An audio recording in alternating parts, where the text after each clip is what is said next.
Eu nunca imaginei que a leitura do testamento do Francisco seria o dia em que minha própria filha me trairia.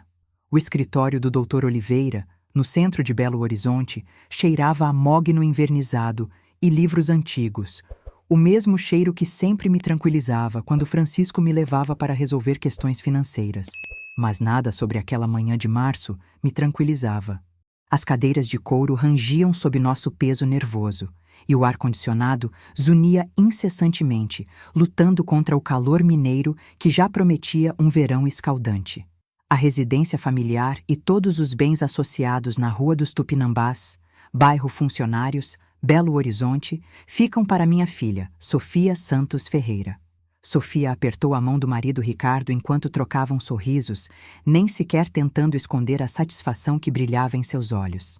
Ela usava um vestido preto discreto, apropriado para a ocasião, mas eu podia ver o brilho do colar de pérolas caro que Ricardo havia lhe dado no último Natal.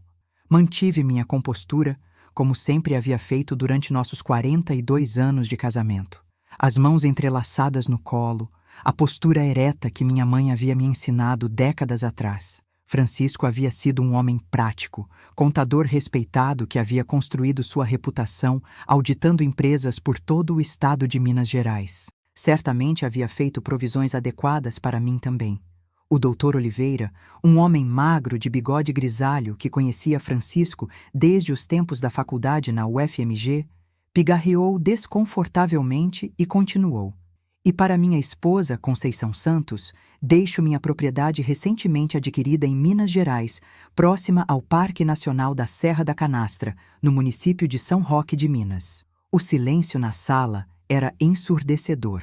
Até mesmo o ar-condicionado pareceu parar de funcionar por um momento. Senti o suor frio escorrer pela minha nuca, apesar da temperatura controlada do ambiente. Só isso? Sofia finalmente perguntou, sua voz carregada de incredulidade e algo que soou perigosamente próximo ao desdém. Olhou entre o advogado e eu, como se uma de nós duas fosse responsável por algum engano terrível.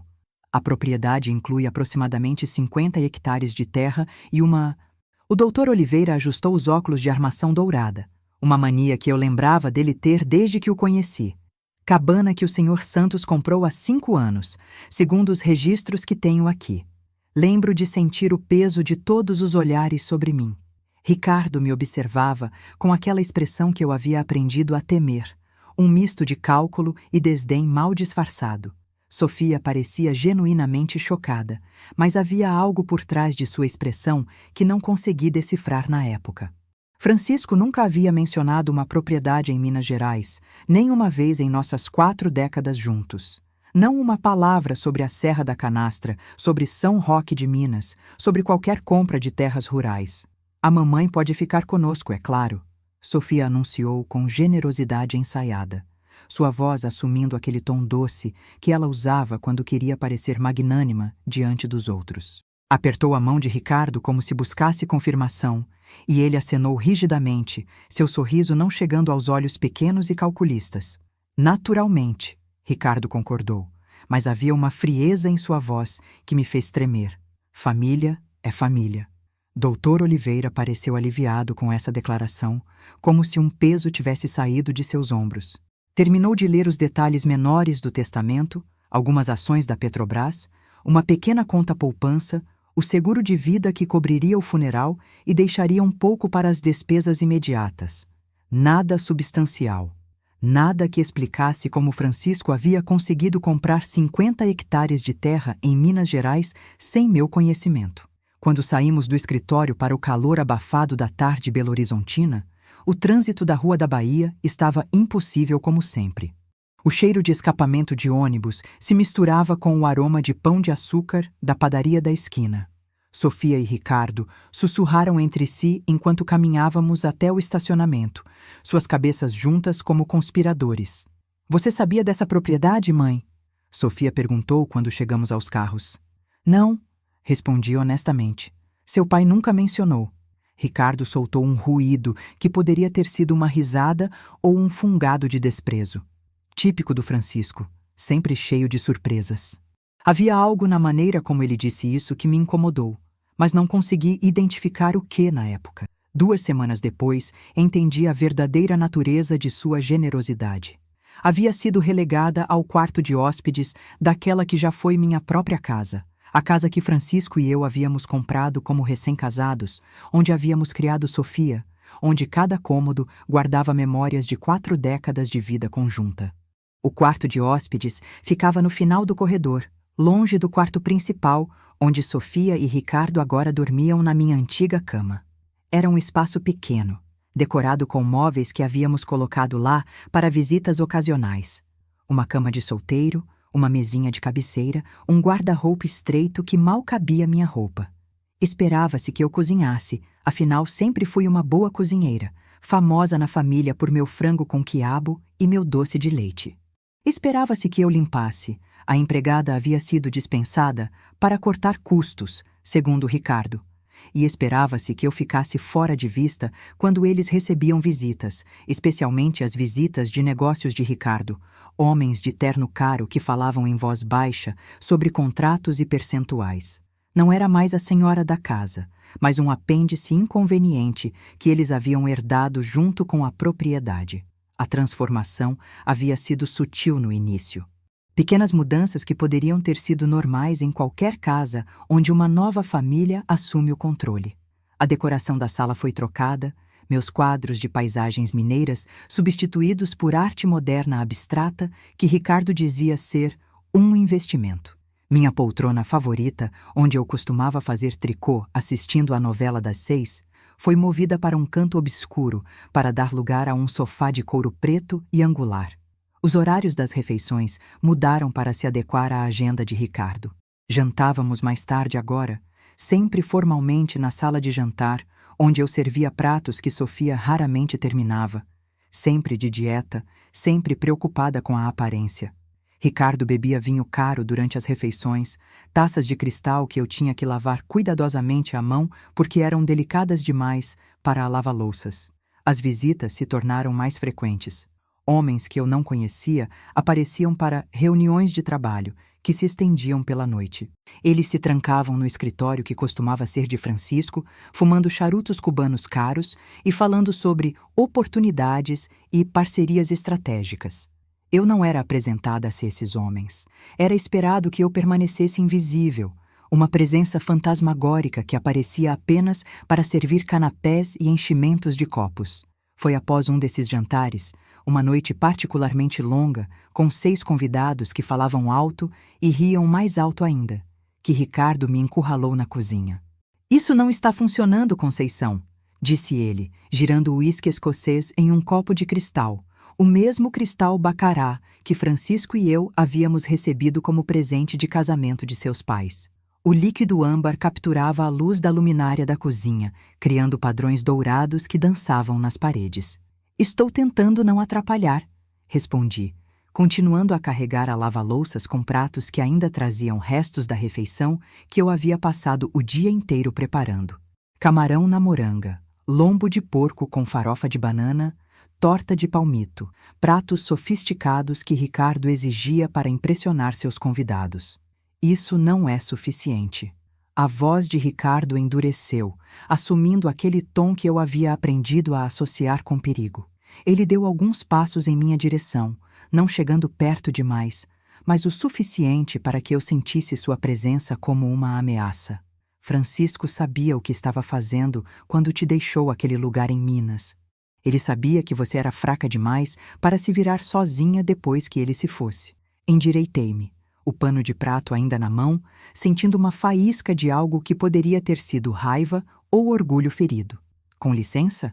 Vamos ser honestos", continuou ele, encorajado pelo álcool e pela arrogância que parecia crescer a cada dia desde que se mudou para minha casa.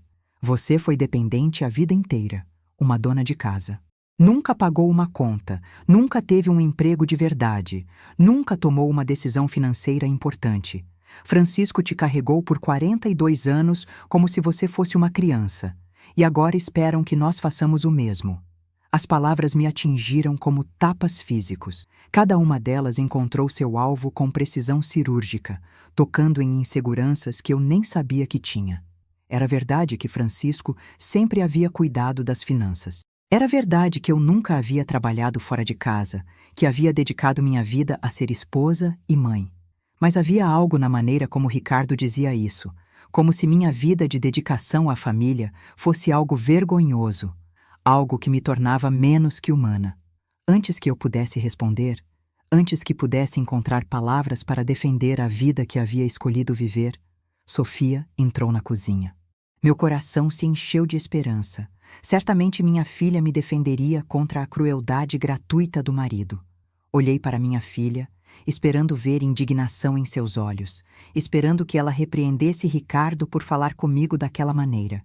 Em vez disso, ela suspirou, um som cansado, como se eu fosse um problema que ela já havia considerado e resolvido. "Mãe", disse ela, sua voz assumindo o tom paciente que se usa com crianças ou idosos confusos. "Nós conversamos e achamos que seria melhor você ir ver a propriedade em Minas. É sua, afinal. Talvez seja a hora de você aprender a se sustentar sozinha." O chão pareceu se mover sob meus pés.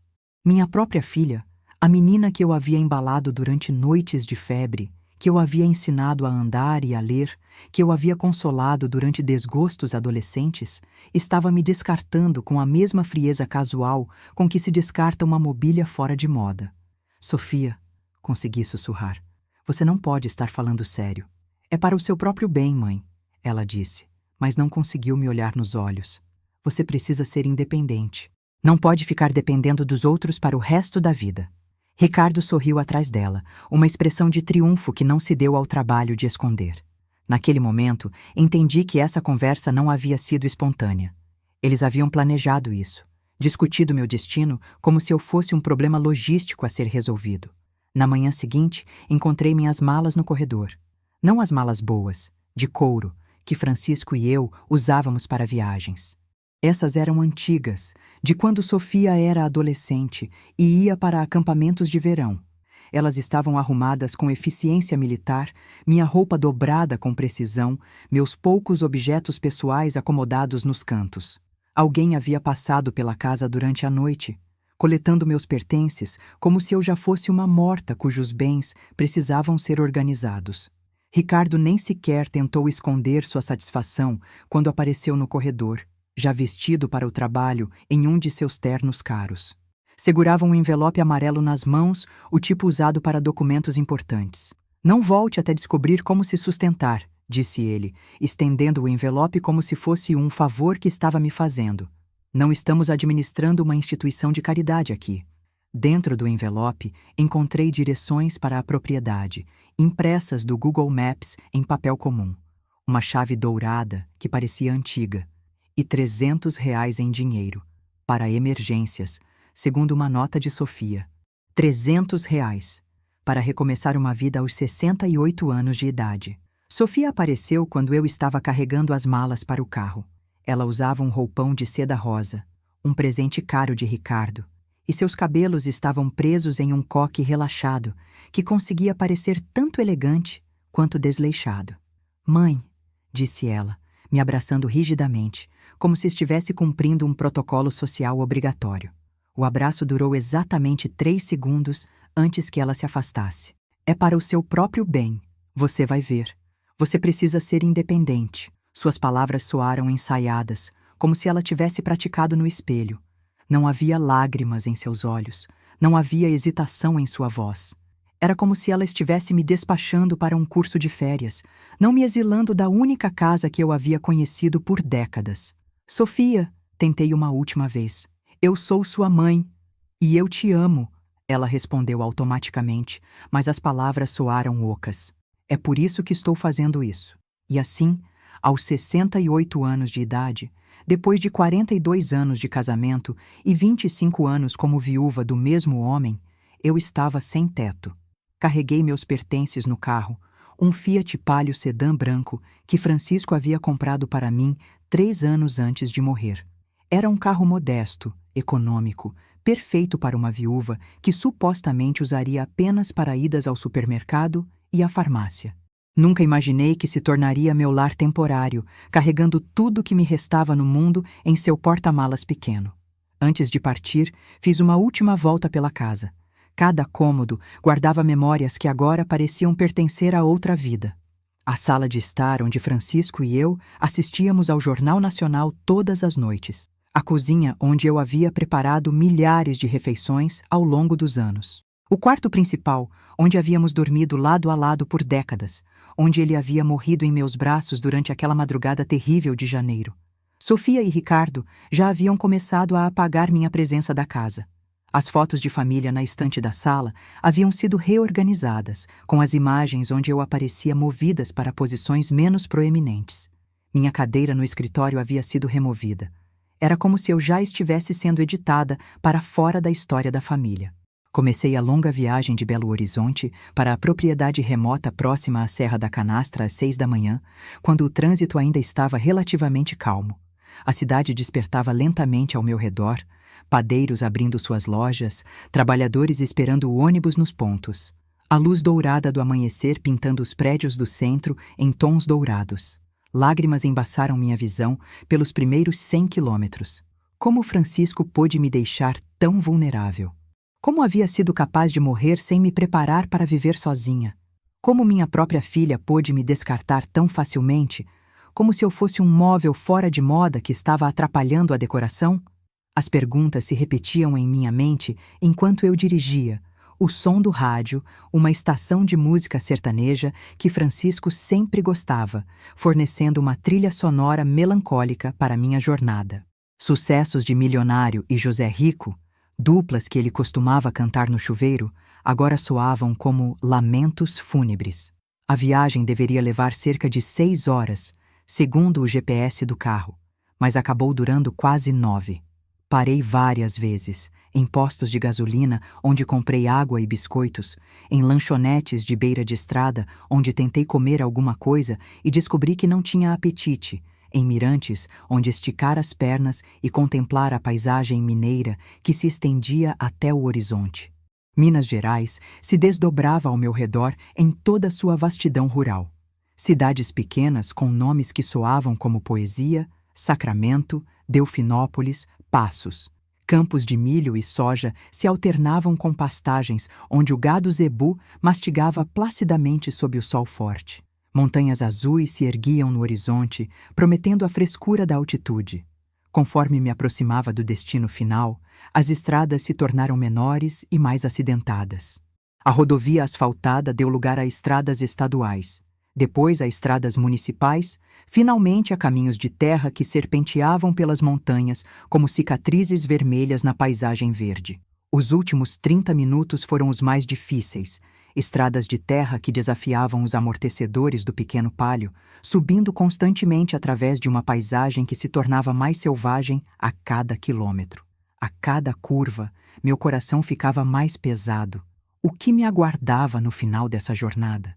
Um barraco decadente onde eu supostamente deveria reconstruir minha vida? Francisco nunca havia sido um homem de caprichos. Cada decisão que tomava era cuidadosamente calculada, baseada em análises práticas de custos e benefícios. Se havia comprado essa propriedade em segredo, devia haver uma razão. Mas qual? O sol estava se pondo quando finalmente cheguei à propriedade, lançando longas sombras alaranjadas através das montanhas que se erguiam ao redor como sentinelas silenciosas. O GPS anunciou que eu havia chegado ao meu destino, mas tudo que podia ver era uma trilha de terra que desaparecia entre árvores. Segui a trilha por mais alguns metros, galhos de pequerim e angico raspando nas laterais do carro, até que a vegetação se abriu para revelar uma clareira, onde se erguia uma construção que me fez o coração afundar. Era exatamente o que eu havia temido. Uma cabana negligenciada de 2 andares, construída em madeira que já havia visto dias melhores. A varanda da frente se curvava perigosamente para um lado, sustentada por colunas que pareciam prestes a ceder. Várias telhas de barro haviam escorregado do telhado, deixando buracos por onde a chuva certamente entrava. Algumas janelas estavam rachadas, outras completamente tapadas com compensado de madeira. A vegetação havia invadido a construção, trepadeiras subiam pelas paredes laterais, Capim crescia entre as tábuas do assoalho da varanda, e o que um dia fora um jardim, agora era uma selva de mato crescido, onde apenas as silhuetas de algumas plantas ornamentais ainda podiam ser vistas. Ah, Francisco, sussurrei, estacionando o carro em frente à estrutura lamentável. Por que você faria isso comigo? A propriedade era realmente extensa. Podia ver que se estendia por hectares em todas as direções, com pastagens naturais se alternando com bosques de eucalipto e área de cerrado nativo. Em outras circunstâncias, poderia ter sido bonita. Mas a cabana parecia um cenário de filme de terror. Exausta e desolada, sentei no carro por alguns minutos, apenas olhando para minha suposta nova casa. O silêncio era completo, exceto pelos sons da natureza.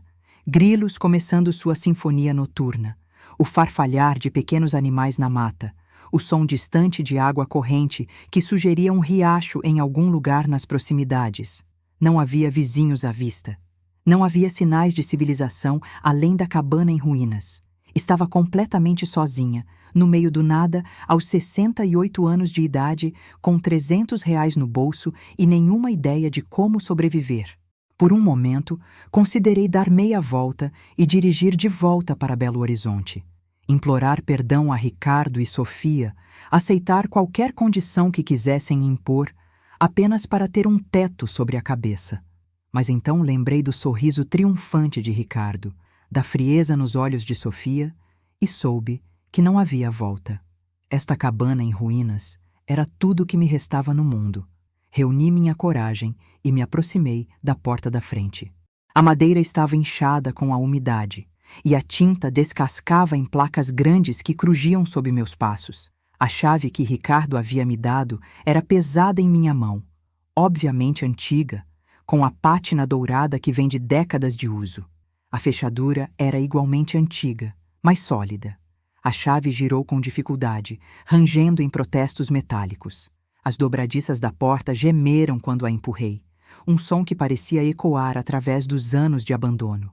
Entrei na escuridão completa, tateando ao longo da parede em busca de um interruptor de luz. Meus dedos encontraram plástico antigo e disse uma oração silenciosa antes de tentar ligar a eletricidade. Surpreendentemente, havia energia elétrica na propriedade isolada. O que vi quando as luzes piscaram me deixou completamente congelada na entrada, minha mala caindo de mãos que, de repente, não conseguiam segurar mais nada. O interior não guardava absolutamente nenhuma semelhança com o exterior decadente. Era como entrar em outro mundo, um universo paralelo onde a elegância e o luxo haviam sido transplantados para o meio do nada mineiro.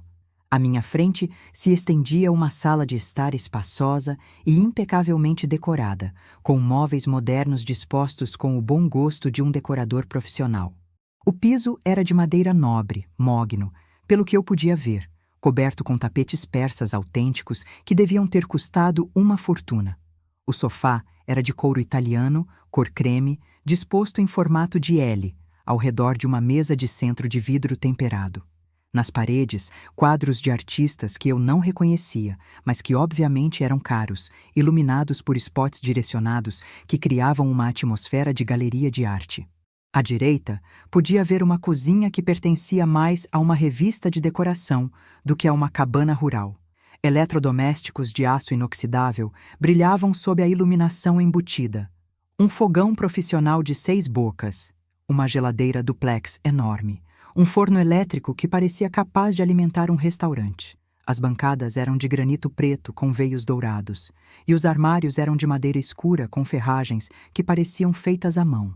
Mas não foi o luxo inesperado que me deixou sem fôlego, por mais chocante que fosse descobrir tal elegância escondida atrás da fachada deteriorada. Foi a mesa de jantar. Estava posta para uma pessoa com uma precisão que beirava o ritual. Um prato de porcelana fina ainda continha restos de uma refeição que parecia ter sido interrompida recentemente. Arroz com pequi, pedaços de linguiça, farofa que ainda não havia endurecido completamente. Uma taça de vinho tinto estava meio cheia ao lado do prato, o líquido ainda brilhando sob a luz da luminária pendente. E ao lado da taça, um caderno aberto, suas páginas cobertas com uma caligrafia que eu teria reconhecido em qualquer lugar do mundo. Alguém havia estado aqui recentemente, muito recentemente. Alguém que comia as comidas que Francisco amava, que escrevia com a mesma letra inclinada e precisa que eu havia visto em milhares de documentos ao longo de nosso casamento. Com o coração batendo tão forte que eu podia ouvi-lo em meus ouvidos, aproximei-me da mesa cautelosamente. Cada passo parecia amplificado no silêncio da casa. O som de meus sapatos baixos contra o piso de madeira ecoando como tiros. O caderno estava aberto em uma página que ostentava uma data que fez o mundo se inclinar sob meus pés. 3 dias atrás. 3 dias atrás, quando Francisco estava supostamente morto há 3 semanas, enterrado no cemitério Parque da Colina em Belo Horizonte, sob uma lápide de mármore que eu havia escolhido pessoalmente. A entrada, escrita na caligrafia inconfundível de meu marido, começava: Conceição chegará em breve. Tudo deve estar no lugar. Deus, espero que ela entenda por que tive que fazer desse jeito. Minhas pernas ficaram tão fracas que precisei me apoiar na cadeira para não cair. Francisco estava morto. Eu havia segurado sua mão enquanto ele morria. Havia beijado sua testa fria no hospital. Havia escolhido seu terno para o enterro. Havia jogado terra em seu caixão. Havia chorado sobre sua sepultura durante semanas. Mas ali estava sua letra, datada de 3 dias atrás, falando sobre minha chegada iminente, como se ele soubesse exatamente quando eu seria expulsa de minha própria casa. Com mãos que tremiam tão violentamente que mal conseguia virar as páginas, comecei a folhear o caderno. Era como ler o diário de um fantasma. Página após página de anotações detalhadas, todas na letra de Francisco, todas datadas de semanas após sua morte oficial. E não eram apenas anotações aleatórias, eram planos, diagramas cuidadosos da casa mostrando passagens secretas atrás das paredes, túneis subterrâneos que se conectavam a saídas distantes, quartos ocultos cujas entradas estavam marcadas com precisão militar. Era como se Francisco houvesse transformado esta cabana, aparentemente abandonada, em uma fortaleza disfarçada. Um ruído vindo do interior da casa, um rangido de madeira, talvez um passo, me fez tropeçar para trás, derrubando a cadeira no processo. O som ecoou através da casa como um tiro, e por um momento terrível, tudo ficou em silêncio. Agarrei um castiçal pesado de prata da mesa, real prata, pelo peso, segurando-o como uma arma. Meu coração batia tão forte que sentia náuseas. Alô? Gritei, minha voz saindo mais como um grasnar do que uma palavra. Tem alguém aqui? Apenas silêncio me respondeu, mas era um silêncio carregado, como se a própria casa estivesse segurando a respiração. Podia ouvir o zumbido suave da geladeira, o tic-tac quase inaudível de um relógio em algum lugar, e minha própria respiração ofegante que parecia alta demais na quietude. Movendo-me cautelosamente, como um animal assustado explorando território desconhecido, fiz meu caminho por um corredor que se estendia da sala principal. As paredes eram cobertas com papel de parede elegante, um padrão discreto em tons de creme e dourado que combinava perfeitamente com o piso de madeira. Quadros menores decoravam o corredor, todos emoldurados com a mesma elegância que caracterizava o resto da casa. Passei por quartos que pareciam habitados, não abandonados, não empoeirados, mas vividos. Um escritório com papéis espalhados sobre uma mesa de madeira escura, como se alguém houvesse acabado de sair no meio de um trabalho importante. Uma estante cheia de livros que reconheci eram os mesmos títulos que Francisco mantinha em nosso escritório em casa, livros de contabilidade e auditoria, mas também biografias e romances históricos que ele lia para relaxar. Um quarto com lençóis amassados, como se alguém houvesse dormido neles recentemente. As cobertas estavam viradas de um lado só, o lado direito da cama, exatamente onde Francisco sempre dormia. Do lado esquerdo, onde eu costumava dormir por 42 anos, as cobertas estavam intocadas. No guarda-roupa, roupas masculinas penduravam em cabides de madeira. Eram do tamanho de Francisco, isso eu podia ver, mas estilos que eu nunca o havia visto usar. Camisas casuais em cores que ele nunca havia favorecido. Verdes escuros, azuis marinhos, até uma camisa de flanela xadrez que era completamente diferente de seu estilo habitual de trajes sociais sóbrios. Era como descobrir que meu marido havia vivido uma vida secreta, uma existência paralela sobre a qual eu não sabia absolutamente nada. De volta ao corredor, continuei minha exploração da casa impossível. Cada novo cômodo revelava mais evidências de habitação recente, mais sinais de que alguém havia estado vivendo aqui, enquanto eu acreditava que estava viúva. Foi no escritório que encontrei a descoberta que mudaria tudo para sempre. A estante de livros estava ligeiramente entreaberta, revelando uma fenda escura por trás dos volumes encadernados em couro. Quando puxei a estante, esperando que fosse apenas um problema de instalação, ela se moveu com facilidade surpreendente, se abrindo para fora em dobradiças ocultas que haviam sido instaladas com precisão profissional. Por trás dela havia uma passagem estreita, bem iluminada com luzes de emergência embutidas nas paredes. Meu primeiro instinto foi recuar, fechar a passagem secreta e fingir que nunca a havia encontrado. Nada de bom poderia vir de descobrir que meu falecido marido havia construído túneis secretos em uma propriedade que eu nem sabia que existia. Mas a curiosidade, ou talvez o desespero de entender o que estava acontecendo comigo, foi mais forte que o medo. Entrei na passagem. Do outro lado, havia uma sala que parecia saída diretamente de um filme de espionagem. As paredes eram cobertas com fotografias, recortes de jornais e mapas, todos conectados por linhas coloridas de barbante que criavam uma teia complexa de relacionamentos e conexões. No centro da sala, uma mesa moderna sustentava múltiplos monitores de computador, todos mostrando telas de espera como se houvessem sido usados recentemente. Mas foram os quadros de cortiça que me fizeram parar e tentar processar o que estava vendo. Exibiam fotos de vigilância de pessoas que reconheci imediatamente. Não celebridades ou estranhos, mas pessoas de minha própria vida.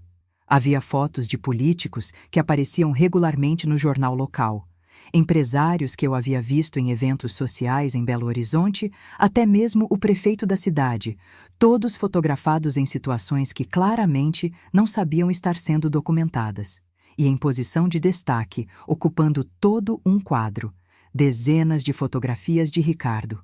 Ricardo saindo de edifícios que eu não reconhecia, Ricardo conversando com homens em ternos caros, Ricardo entregando envelopes em encontros que pareciam clandestinos. Cada foto estava datada e anotada com detalhes meticulosos sobre localização, horário e participantes. Alfinetes e barbantes conectavam as fotografias de Ricardo a documentos que estavam espalhados por toda a sala. Contratos em linguagem legal complexa, extratos bancários de contas que eu nunca havia visto, registros de empresas com nomes que não significavam nada para mim, mas que obviamente eram importantes o suficiente para merecer investigação. E no meio de tudo, notas manuscritas na letra inconfundível de Francisco, detalhando transações financeiras, transferências para contas em paraísos fiscais, e o que claramente eram evidências de lavagem de dinheiro em escala que me deixou tonta. Era como descobrir que eu havia vivido décadas em uma novela da Globo sem saber que estava no meio da trama. Na mesa central, entre os computadores, estava um envelope lacrado com meu nome escrito em letra caprichada na parte externa. Para Conceição Santos, quando ela estiver pronta para a verdade. Com mãos que tremiam tanto que mal conseguia rasgá-lo, abri o envelope e comecei a ler a carta que mudaria para sempre minha compreensão de tudo que eu acreditava sobre minha vida. Minha querida e amada Conceição. A carta começava na caligrafia familiar de Francisco. Se você está lendo isto, então encontrou o caminho para uma verdade que eu esperei tanto tempo para compartilhar com você.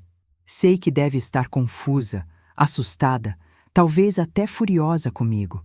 Peço perdão antecipado pela dor e confusão que minhas ações causaram. O que estou prestes a contar parecerá impossível, mas imploro que continue lendo até o final antes de julgar as escolhas que fiz. Eu não estou morto, minha querida. Pelo menos não da maneira que você e o resto do mundo acredita. Sei que isso soa como loucura. Você segurou minha mão no hospital.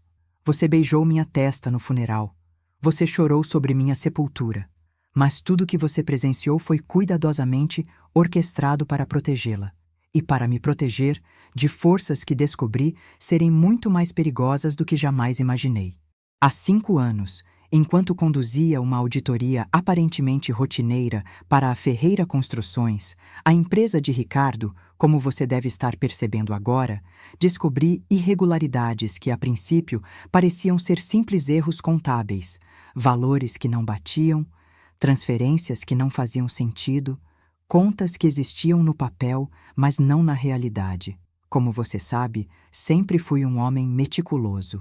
Não consigo deixar uma conta sem fechamento passar despercebida. Então, comecei a investigar, esperando encontrar incompetência ou, na pior das hipóteses, algum pequeno esquema de peculato que poderia ser corrigido com algumas mudanças nos procedimentos. O que descobri foi muito pior.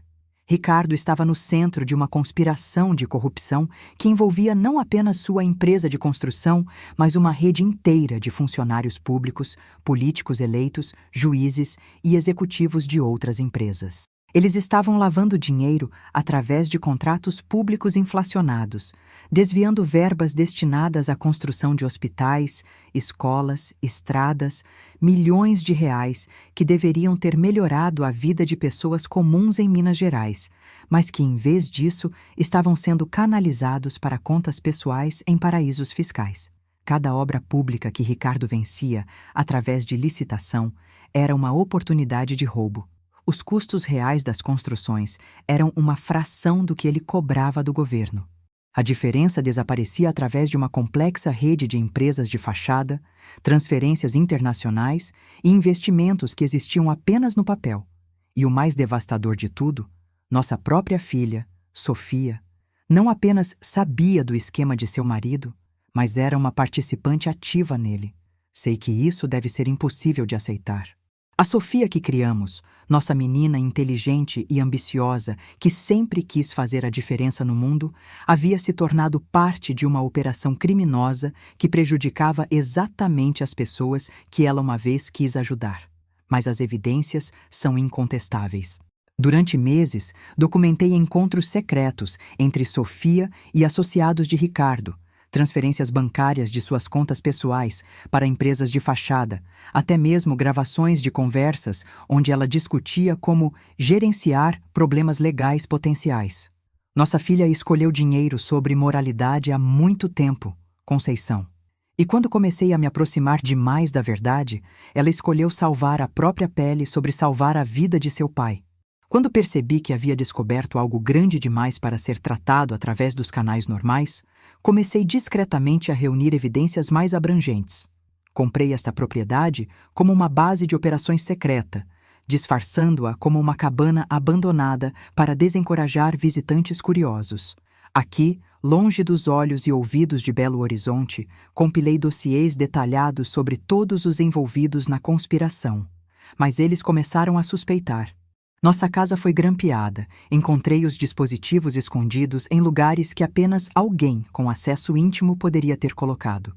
Nossos telefones foram interceptados.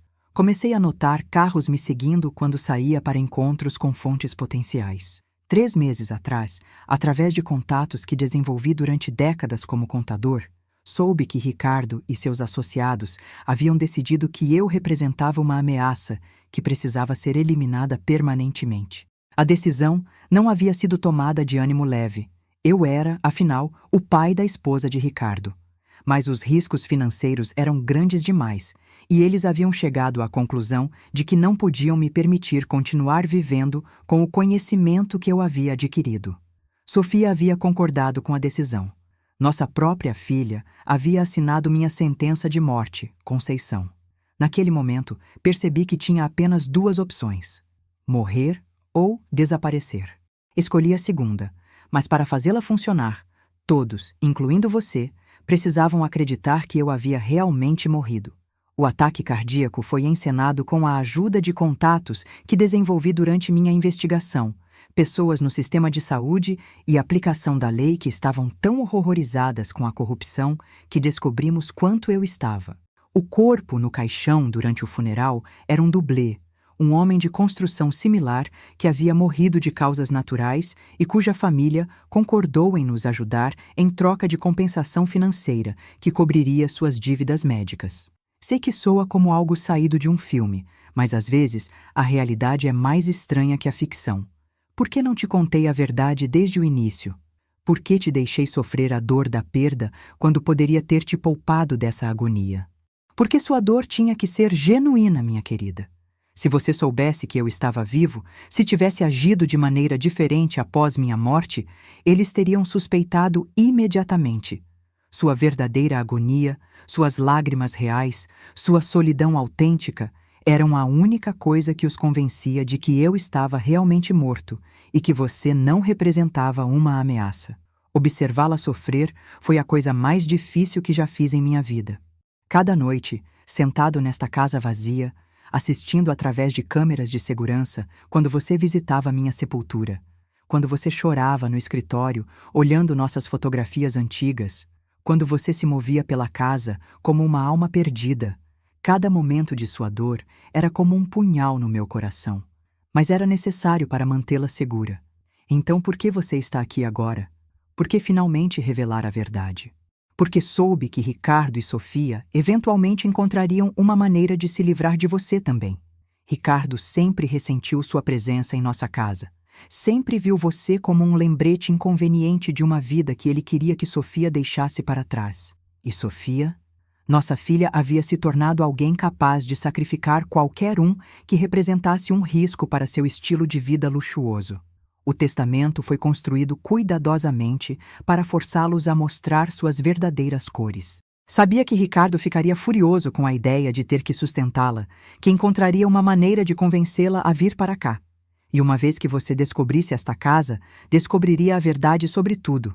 Esta propriedade contém evidências suficientes para derrubar toda a rede de corrupção, mas também te torna um alvo, agora que você sabe a verdade. Eles virão atrás de você, procurando tanto por você quanto pelos arquivos que documentam seus crimes. A casa tem sistemas de defesa que construí ao longo dos anos e rotas de fuga que você pode usar se necessário. Mas também tem algo mais importante: a verdade. E com a verdade, você tem poder. Você tem várias opções agora, minha querida. Primeira opção: pode levar as evidências diretamente ao agente federal Marcus Wilson, da Polícia Federal em Poços de Caldas. Passei os últimos meses trabalhando com ele, compilando um caso federal contra toda a rede. Suas informações de contato estão na gaveta da mesa. Ele está esperando por seu contato e pode garantir sua proteção durante o processo legal que se seguirá. Segunda opção: pode usar o dinheiro e os documentos de identidade que deixei no cofre no quarto principal. A combinação é nossa data de casamento, 15/03/1962, e simplesmente desaparecer. Comece uma vida nova em outro lugar, longe de toda essa corrupção e perigo. Terceira opção: pode ficar e lutar. Esta casa está equipada para se defender de intrusos, e você não está sozinha. Eu estou vivo, escondido, mas próximo. Podemos trabalhar juntos para expor essa corrupção e recuperar nossa vida. De qualquer forma, não confie em Sofia. Não confie em Ricardo. E não volte para Belo Horizonte sem antes ter garantias de segurança da Polícia Federal. Sei que parece impossível processar tudo isso. Sei que deve estar furiosa comigo por ter permitido que sofresse tanto quando poderia ter poupado sua dor. Mas cada decisão que tomei foi pensando em sua segurança, mesmo quando isso significava causar-lhe sofrimento. Espero me revelar para você em breve, uma vez que tenha garantido que é seguro para nós dois. Até então, saiba que tudo o que fiz por nós, por nossa vida juntos e pela esperança de que ainda podemos ter um futuro. Sempre soube como você é realmente forte, Conceição. Muito mais forte do que qualquer um, até mesmo você, jamais percebeu. Esta situação terrível vai mostrar a você a mulher corajosa que sempre esteve lá dentro, esperando pela oportunidade de emergir. Com todo o meu amor e admiração, seu marido que nunca morreu, Francisco. Li a carta 3 vezes antes que as palavras fizessem sentido completo. Meu marido estava vivo. Minha filha era uma criminosa. Toda a minha vida dos últimos meses havia sido uma mentira elaborada. E agora eu estava sozinha, no meio do nada, com criminosos que provavelmente já estavam vindo atrás de mim. Enquanto tentava processar essas revelações impossíveis, tomei consciência de um som que vinha de fora da casa. O ruído distante de motores de carro subindo pela estrada de terra. Movi-me rapidamente para uma das janelas e espiei através das cortinas para ver faróis cortando a escuridão da noite mineira. 2 SUVs pretas haviam aparecido na estrada que levava à propriedade, seus faróis varrendo a paisagem como holofotes procurando fugitivos. Não volte até descobrir como se sustentar, Ricardo havia dito quando me expulsou. Agora eu entendia a cruel ironia de suas palavras. Eles nunca esperaram que eu ficasse aqui. Esperaram que eu desse uma olhada na cabana em ruínas, entrasse em pânico e dirigisse de volta para Belo Horizonte, implorando para ser aceita de volta em qualquer condição que eles quisessem impor. Em vez disso, eu havia descoberto seus segredos, e agora eles haviam vindo garantir que esses segredos morressem comigo. Fechei rapidamente a sala secreta, meu coração batendo tão forte que parecia ecoar pelas paredes. As mãos tremiam enquanto tentava lembrar dos diagramas que Francisco havia desenhado, das rotas de fuga que ele havia planejado meticulosamente. Pela primeira vez em minha vida, eu realmente estava em perigo físico, e a única pessoa em quem podia confiar era um marido que supostamente estava morto, mas que, na verdade, estava escondido em algum lugar nas montanhas de Minas Gerais. Minha vida inteira fui a esposa quieta, a mãe dedicada, a viúva enlutada. Sempre dependente, sempre protegida, sempre seguindo o caminho que outros traçavam para mim. Francisco tomava as decisões financeiras. Sofia escolhia onde íamos passar o Natal. Ricardo decidia o que seria servido no jantar. Mas agora, pela primeira vez em 68 anos de vida, eu tinha poder real em minhas mãos. A verdade sobre uma conspiração que poderia derrubar políticos, empresários, até mesmo minha própria filha. E eles sabiam que eu tinha esse poder. Quando ouvi o som de porteiras de carro batendo lá fora, seguido por vozes baixas de homens organizando-se para invadir a casa, uma calma estranha se instalou sobre mim. Eles pensaram que eu era fraca. Pensaram que seria fácil me intimidar, me silenciar, talvez me eliminar como um problema menor. Era hora de mostrar a eles como estavam enganados. Movi-me rapidamente para o quarto principal, seguindo as instruções de Francisco. Atrás de uma reprodução de Os Retirantes, de Portinari, encontrei o cofre embutido na parede. A combinação, nossa data de casamento, abriu o cofre com um clique suave. Dentro estavam pilhas de dinheiro, documentos de identidade com minha foto, mas nomes diferentes: Aparecida Silva, Maria Conceição Oliveira, Antônia Santos, um revólver .38 carregado e várias pendrives rotuladas, evidências, cópias de segurança. Francisco havia pensado em tudo. Até mesmo na possibilidade de que eu poderia ter que usar uma arma para me defender. Peguei o revólver com mãos que surpreendentemente não tremiam. Francisco havia me levado ao clube de tiro algumas vezes ao longo dos anos. Por segurança, ele sempre dizia, embora na época eu não entendesse contra o que precisava me proteger. Agora sabia.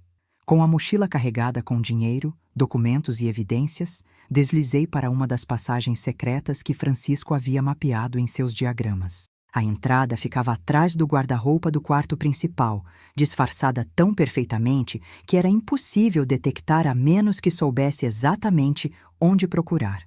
A passagem era estreita, mas bem construída, com luzes de emergência LED embutidas no piso e paredes de concreto que sugeriam construção profissional. Francisco não havia improvisado essa casa segura. Havia investido tempo e dinheiro consideráveis para fazê-la verdadeiramente segura. Quando fechei a entrada atrás de mim, ouvi o som de vidro sendo quebrado na parte da frente da casa. Eles haviam começado a busca. A passagem inclinava para baixo, levando-me mais profundamente nas fundações da casa e, provavelmente, na própria montanha. Podia ouvir vozes abafadas acima, pelo menos 3 homens diferentes, vasculhando metodicamente cada cômodo. Seus passos pesados faziam o piso de madeira ranger, e ocasionalmente ouvia o som de móveis sendo movidos, gavetas sendo abertas, objetos sendo derrubados. Ela tem que estar aqui em algum lugar. Uma voz rosnava em sotaque que não consegui identificar. O carro dela está lá fora. Verifiquem atrás dos móveis, embaixo das camas. O chefe disse que ela pode ter encontrado alguma coisa. O chefe podia ser Ricardo, mas suspeita que havia alguém acima dele na hierarquia dessa operação criminosa. Alguém com recursos suficientes para enviar equipes de busca armadas no meio da noite. A passagem se abria em uma sala subterrânea equipada com sofisticados equipamentos de vigilância. Múltiplas telas de computador mostravam diferentes ângulos da casa, permitindo-me observar meus perseguidores enquanto eles procuravam. Os homens eram claramente profissionais. Vestiam roupas escuras táticas, moviam-se com a disciplina de ex-militares, e alguns carregavam armas que definitivamente não eram legais para civis. Não eram capangas improvisados, eram operadores treinados enviados para fazer um trabalho específico. E esse trabalho era encontrar a mim e as evidências que Francisco havia compilado. No console principal da sala de vigilância, um botão vermelho grande estava rotulado: Protocolo de emergência apenas em crise absoluta. Ao lado, uma nota manuscrita na caligrafia de Francisco: Detonação controlada. 30 segundos para evacuar pelos túneis. Não sabia exatamente o que Francisco havia instalado, mas a palavra detonação sugeria que ele estava preparado para destruir as evidências e possivelmente a casa inteira, se necessário para impedir que caíssem em mãos erradas. Um mapa detalhado na parede mostrava todo o sistema de túneis que Francisco havia construído. Uma rota principal levava a uma saída a quase 1 quilômetro de distância, emergindo em um bosque de eucaliptos perto de um riacho que corria ao longo do limite da propriedade. Outras passagens conectavam a velhos túneis de mineração da região, oferecendo múltiplas rotas de fuga que se estendiam por quilômetros através das montanhas. Francisco havia transformado uma cabana rural isolada em uma fortaleza subterrânea com mais rotas de escape que um bunker militar. Nas telas de vigilância, assistia aos intrusos descobrindo sistematicamente os segredos da casa. Um deles encontrou a entrada da primeira sala secreta, gritando para os outros quando a estante se moveu para revelar a passagem. "Encontrei alguma coisa!"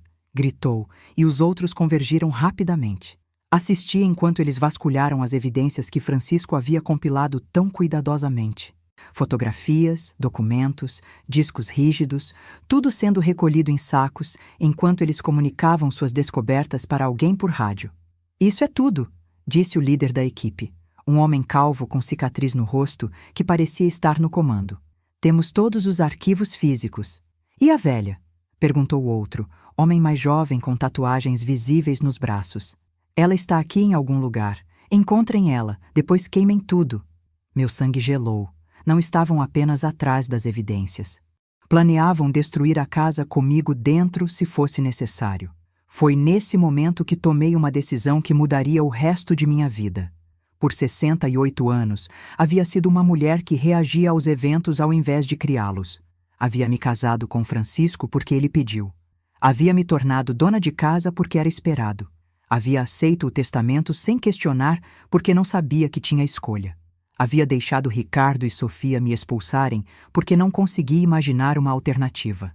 Mas agora, sozinha em um bunker subterrâneo, assistindo homens armados planejarem minha morte, algo fundamental mudou dentro de mim. Não era mais a presa. Era hora de me tornar a predadora. Entre os equipamentos de vigilância, encontrei um painel rotulado: Controles da casa, Sistema de Segurança. Francisco havia instalado um sistema que lhe permitia controlar a iluminação, o ar-condicionado, até mesmo trancar portas específicas remotamente. Comecei experimentando com os controles básicos. Com o toque de algumas chaves, a casa mergulhou na escuridão total. Os intrusos gritaram de surpresa nas telas de vigilância, suas figuras agora visíveis apenas através de câmeras de visão noturna. "Que merda foi essa?" ouvi um deles gritar. Ativei o sistema de alarme de segurança. Sirenes ensurdecedoras começaram a tocar por toda a casa. Luzes estroboscópicas de emergência criaram um ambiente caótico de sombras dançantes. Era como transformar a casa em uma casa assombrada eletrônica. Mas isso era apenas o começo. Com os intrusos desorientados e confusos, minha mão se moveu para o botão vermelho do protocolo de emergência. Francisco havia escrito que eu teria 30 segundos para escapar depois de ativá-lo.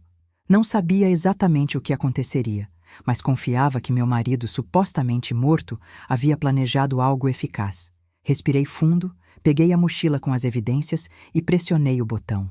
Imediatamente, uma voz gravada na voz familiar de Francisco ecoou através de alto-falantes em toda a casa. Protocolo de emergência ativado.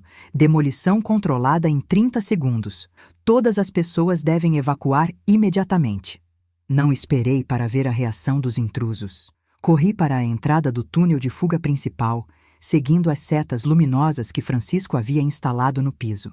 Atrás de mim, podia ouvir sons mecânicos, fechaduras ativando automaticamente, portas de aço deslizando para selar passagens, o zumbido de maquinário que não conseguia identificar. Estava a aproximadamente 30 metros dentro do túnel de escape, quando a primeira explosão balançou as fundações da montanha. Não foi uma explosão massiva, mais controlada que destrutiva, mas senti a onda de choque através do chão de concreto do túnel. Pedras pequenas caíram do teto e as luzes de emergência piscaram por um momento antes de se estabilizarem. Francisco havia projetado o sistema para selar as salas secretas e passagens sem destruir completamente a estrutura principal da casa. Os intrusos estariam agora presos na parte principal da casa, separados tanto de mim quanto de pelo menos algumas das evidências que haviam coletado. Continuei correndo pelo túnel, que gradualmente transicionou do concreto moderno para a pedra bruta talhada, parte do sistema de mineração antigo que Francisco havia incorporado em suas rotas de fuga. O ar ficou mais frio e úmido conforme me aprofundava na montanha, e podia ouvir o som distante de água corrente em algum lugar nas profundezas. Por mais de 1 hora, segui as luzes de emergência através de um labirinto subterrâneo que Francisco havia preparado. Algumas seções do túnel eram obviamente construção moderna, com paredes de concreto liso e iluminação elétrica. Outras partes eram claramente antigas, túneis de mineração do século passado que haviam sido reativados e modificados para servir como rotas de escape. Era como viajar através da história de Minas Gerais, dos velhos dias de mineração de ouro e ferro até o presente, onde meu contador marido havia se tornado um espião improvisado lutando contra a corrupção governamental. Conforme caminhava, minha mente fervilhava com perguntas e revelações. Minha vida inteira havia sido virada de cabeça para baixo em questão de horas. Meu marido não estava morto. Minha filha era uma criminosa que havia concordado com meu assassinato. E eu, a dona de casa dependente que todos subestimavam, estava agora carregando evidências que poderiam derrubar uma rede de corrupção que se estendia pelos mais altos níveis do governo estadual.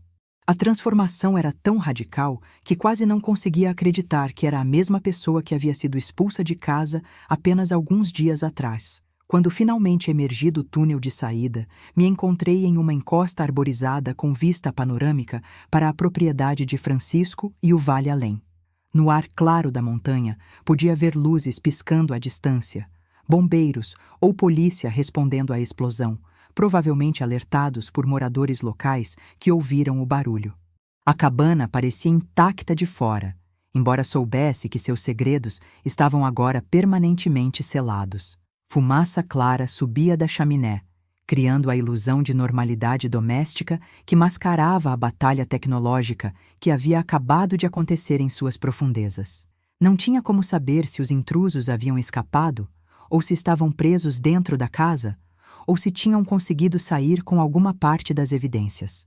Mas não podia arriscar descobrir.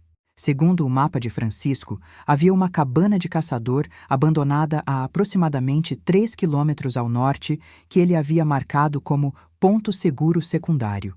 Usando as constelações que Francisco havia me ensinado a identificar durante nossos acampamentos familiares décadas atrás, o Cruzeiro do Sul, as Três Marias, Escorpião, orientei-me e comecei a caminhada através da selva mineira.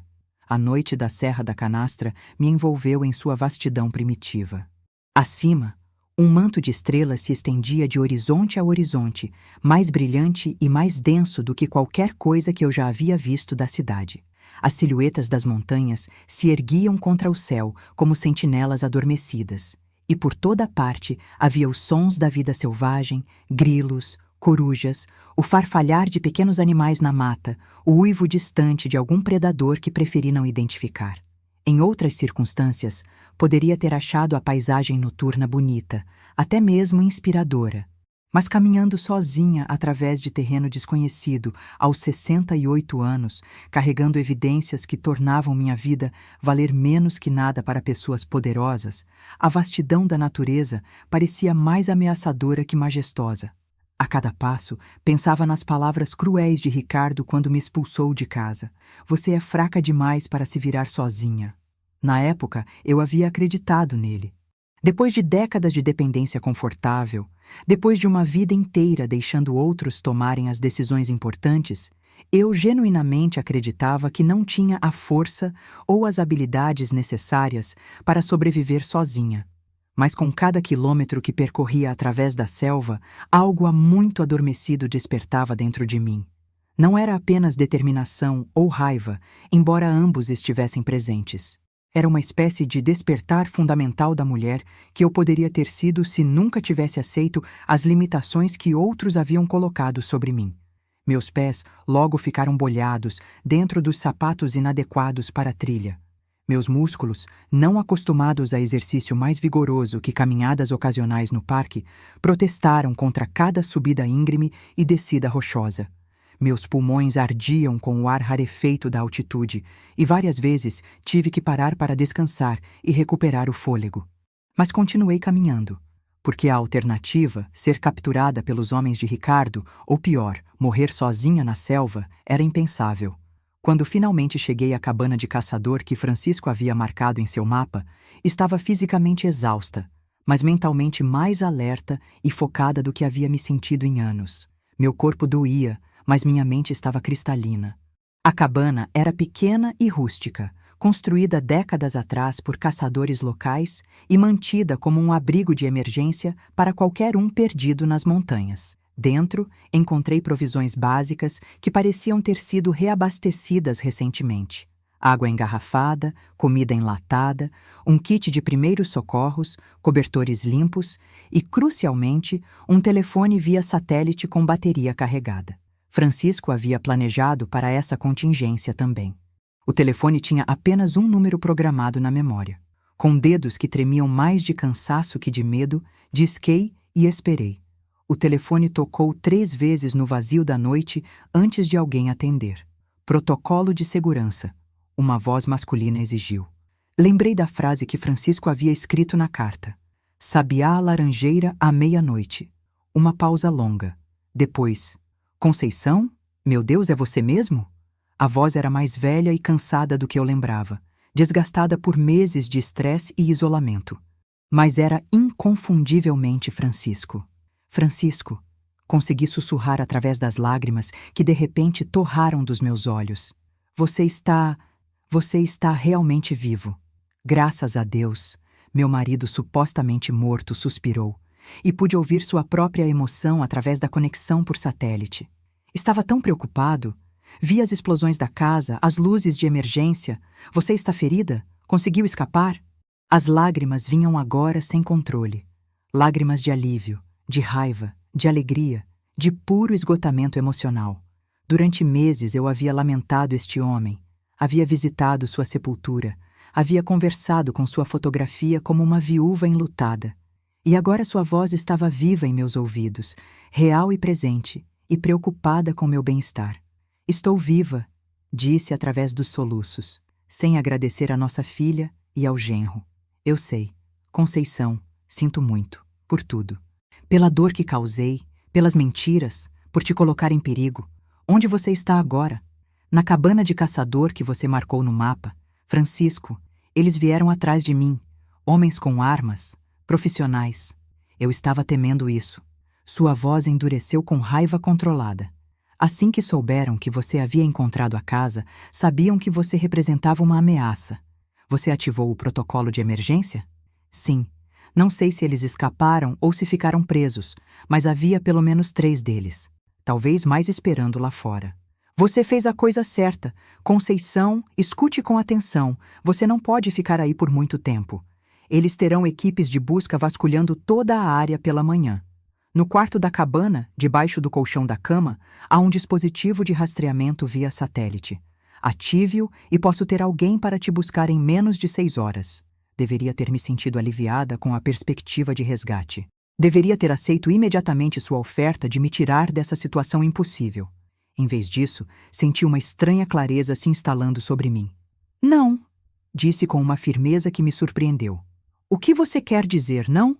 Conceição, você está em perigo mortal. Vou para Poços de Caldas, interrompi antes que pudesse mudar de ideia. Para aquele agente federal que você mencionou na carta. Marcus Wilson. Silêncio total na linha por vários segundos. Conceição, você não precisa fazer isso. Posso te tirar do país esta noite. Temos identidades preparadas, dinheiro suficiente, contatos em outros lugares. Podemos desaparecer juntos, começar uma vida nova longe de tudo isso. É por isso que você fez tudo isso? Perguntei, minha voz ganhando força conforme falava. Para passarmos nossos anos dourados olhando por cima do ombro, escondidos como criminosos? Francisco, essas pessoas, incluindo nossa filha, tentaram me matar esta noite. Não vou passar o resto da minha vida fugindo delas. Outra pausa longa. O que você está dizendo? Estou dizendo que quero justiça, quero nossa vida de volta. Quero que Ricardo e Sofia e todos os outros paguem pelo que fizeram. Não apenas a nós, mas a todas as pessoas que foram prejudicadas por seus esquemas de corrupção. Quando Francisco finalmente respondeu, havia algo novo em sua voz. Respeito, talvez. Ou admiração. Você sempre foi mais forte do que eu percebia, não foi? Disse suavemente. Está bem. Farei os arranjos necessários. Mas, Conceição, por favor, seja extremamente cuidadosa. Uma vez que você se apresente às autoridades federais, não haverá mais volta. Você estará comprometida com este caminho até o final. Já estou comprometida, respondi. A partir do momento que eles decidiram que eu precisava morrer.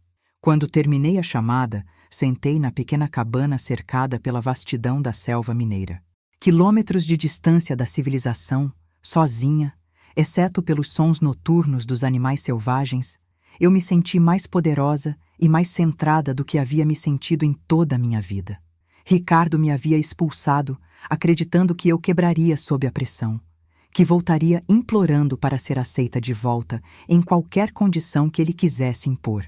Em vez disso, ele havia me libertado para descobrir a mulher que eu realmente era por baixo de décadas de dependência cuidadosamente cultivada.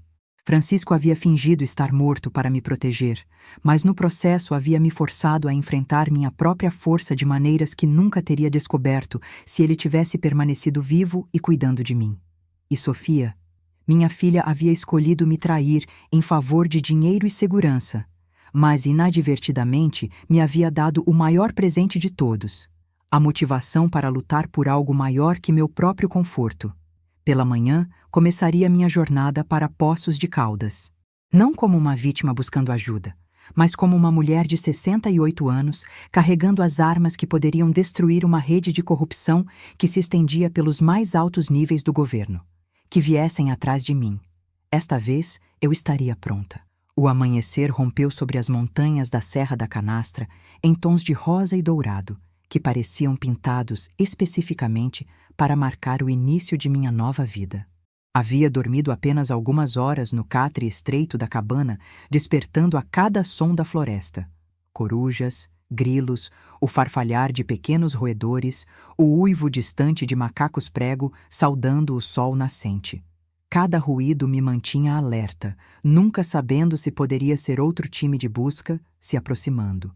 Mas quando a luz do dia finalmente filtrou através da pequena janela da cabana, me senti mais descansada e focada do que havia me sentido em meses. Não era o descanso físico. Meu corpo ainda doía de cada quilômetro que havia caminhado através do terreno acidentado. Era um descanso mental. A paz que vem de finalmente parar de lutar contra quem você realmente é e aceitar a pessoa que sempre esteve lá embaixo. O telefone via satélite havia permanecido silencioso após minha conversa com Francisco, sem mais instruções, sem avisos de perigo iminente. Apenas a quietude da montanha e a sensação de estar verdadeiramente sozinha pela primeira vez em décadas. Fiz inventário de meus recursos com a metodologia que aprendi, observando Francisco auditar empresas por anos. A mochila continha aproximadamente R$ 20 mil em dinheiro, 3 conjuntos de documentos de identidade falsos, o revólver carregado com uma caixa extra de munição, vários pendrives com evidências digitais e uma cópia impressa dos dossiês mais importantes. Segundo o mapa que Francisco havia incluído, Poços de Caldas ficava aproximadamente 40 quilômetros a sudeste de minha localização atual. Não era uma distância que eu pudesse caminhar, não através de terreno montanhoso, não na minha idade, não carregando equipamentos essenciais. Precisava de transporte. A única janela da cabana oferecia uma vista do vale abaixo, onde podia ver a estrada de terra que eventualmente se conectava com rodovias maiores. Através dos binóculos que encontrei entre os suprimentos da cabana, estudei o movimento na área. Havia muito mais atividade do que o normal para uma região rural tão remota. Carros indo e vindo na estrada principal, helicópteros circulando à distância, até mesmo o que pareciam ser equipes de busca se movendo através da floresta em padrões organizados. Ricardo, ou quem quer que estivesse realmente no comando dessa operação, havia mobilizado recursos sérios para me encontrar. Mas também havia movimento civil normal. Um ônibus rural fazendo sua rota matinal entre pequenas cidades, caminhões de fazenda transportando gado para mercado, até mesmo alguns turistas em veículos de recreação dirigindo-se para o Parque Nacional da Serra da Canastra. Se pudesse me misturar com o tráfego normal, se pudesse parecer uma turista inofensiva ao invés de uma fugitiva, poderia conseguir chegar a Poços de Caldas sem ser detectada. O problema era chegar à estrada sem ser vista pelas equipes de busca. Estudando o terreno através dos binóculos, identifiquei uma possível rota. Um riacho corria do norte ao sul, através do vale, suas margens cobertas por mata ripária densa que ofereceria cobertura excelente. Se pudesse alcançar o riacho sem ser detectada, poderia segui-lo até um ponto onde cruzava sob a estrada principal através de uma ponte pequena. Do mapa, parecia que havia um povoado pequeno chamado São João Batista da Serra, a aproximadamente 8 quilômetros ao sul, grande o suficiente para ter um posto de gasolina e talvez uma loja, pequeno o suficiente para que uma mulher perdida pudesse conseguir ajuda sem atrair muita atenção. A história se formou em minha mente conforme planejava. Uma viúva de Belo Horizonte visitando o Parque Nacional, que havia se perdido durante uma caminhada e precisava de ajuda para voltar à civilização. Simples, plausível e o tipo de coisa que acontecia regularmente em áreas turísticas. Empacotei cuidadosamente, deixando a cabana exatamente como a havia encontrado. Se outras pessoas precisassem usar este abrigo de emergência, não queria deixar evidência de minha passagem para quem quer que pudesse estar me seguindo. A descida até o riacho levou quase 2 horas, movendo-me cuidadosamente de árvore em árvore, usando a cobertura natural para evitar detecção pelos helicópteros que continuavam circulando à distância. O terreno era mais acidentado do que parecia dos binóculos, cheio de pedras soltas e buracos escondidos que poderiam quebrar um tornozelo se eu não fosse cuidadosa. Mas cheguei ao riacho sem incidentes. A água era cristalina e fria, correndo rapidamente sobre rochas polidas pela erosão de séculos. Em circunstâncias diferentes, poderia ter sido um local bonito para um piquenique com Francisco, um desses momentos tranquilos que havíamos compartilhado durante décadas de casamento. Agora era apenas cobertura enquanto me movia como uma fugitiva através de minha própria terra natal. Seguir o riacho era mais difícil do que havia antecipado. As margens eram irregulares, alternando entre areia fofa, onde meus pés afundavam, e pedras escorregadias cobertas de musgo.